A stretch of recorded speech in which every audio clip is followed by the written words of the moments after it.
So you've just had an awesome trip. Now you got to dump the shitter. This is where probably the thing I was most nervous about when we first got our CrossFit, but I've just dumped my tanks, but I'm still hooked up, so I'm going to show you how to do it. Make sure to connect. You open up the normal trap, connect your hose, make sure it's on good and tight, otherwise you're going to be in for a bad mess. On the right side there, you've got your black lever for your black water, and this is for your gray water. Right now I have the gray open because I was just finishing emptying. And you connect to the dump, and you make sure you get something nice and heavy on top.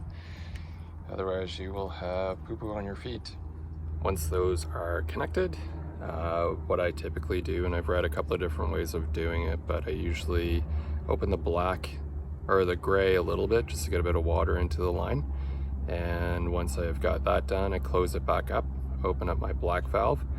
And you need to be careful because if you have a really long hose, it's going to get stuck in there. Just think there's poop, toilet paper, all that kind of stuff in there.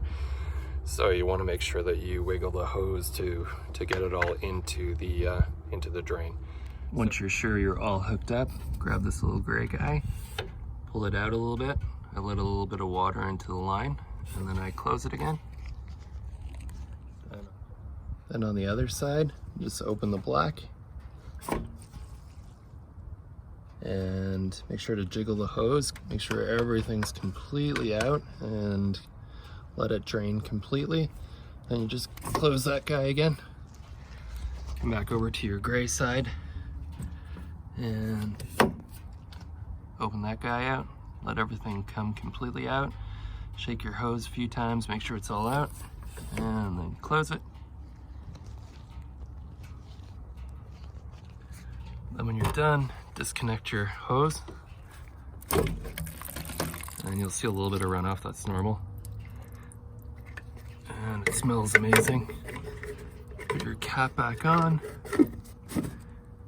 Close it all up, make sure it's on nice and tight so you don't leak. Take this bad boy back out of here. It's gonna be gross. Actually, I'm gonna rinse it off. So before I leave, I usually rinse my hose, and they usually have an outlet.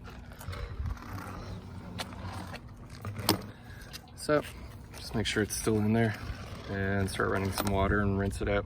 And that is how you do it. Super easy, super quick. Shouldn't be any problems, but the one thing people do run into, if you have new outlets, they're usually a bit tight, so you can file them down a bit. Otherwise, you're good to go. Back on the road, poop away.